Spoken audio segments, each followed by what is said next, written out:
আসিফের সাথে কি লাগবে? আসিফকে কি মারবেন? কি ব্যাপার, তোমাদেরকে রুমে গিয়ে ভাড়া দিলাম, এখন তো তোমরা আমার বাণিজ্য সব শেষ করে ফেলাইবা। কি আপনার বাণিজ্য শেষ করছে?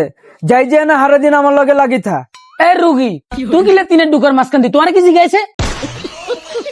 তোমরা যেভাবে সারাক্ষণ লাগি থাকো, হতিনেও তো আরো বালা থাকে। হতিনে তো ভালো থাকে, কিন্তু সে তো আমাকে ভালো থাকতে দেয় না। তার এর ভিতরে যে পরিমাণ কৃমি হয়েছে, সেই কৃমি গুলা তাকে কিলবিল করে সিগন্যাল দেয় যে বস আসিফের সাথে কি লাগবেন, আসিফকে কি মারবেন, চলেন চলেন। এ বুড়া কথাবার্তা সাবধানে কবি, একদম লিমিটের ভিতরে থাকবি। বেশি বাড়াবাড়ি করলে এনে বগলের তলে দিয়ে আদি কুতকুতে দিমু।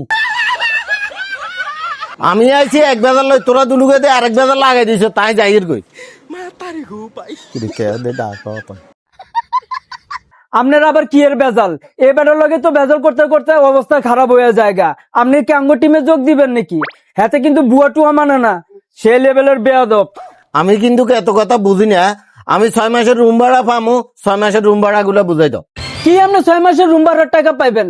আমি 2 মাসের ভাড়া দিতে পারে না দেখে হাতে আমার লগে যে অবস্থা করছে, আমি টিকতে না পাইলে পরে লাস্টে এক পাইকাতে যায় টাকা আইনা আমি এই রুম ভাড়া পরিশোধ করছি। আর রুমে সবাই তো টাকা দিয়ে দিচ্ছে তারা। তুমি ফাইকের কাছে কেন গেছো?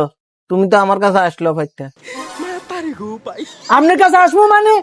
আমি বুঝাইতাম চাইয়ে যে যাই যে 6 মাসের টাকা আরো 2 মাসের টাইম দিছি, তো তুমিও আমার কাছে আসতে, তোমারও 2 মাসের টাইম দিতাম। আরো আমরা একে অপরের সুখ দুঃখ না বুঝলে আমরা তো মানুষ না।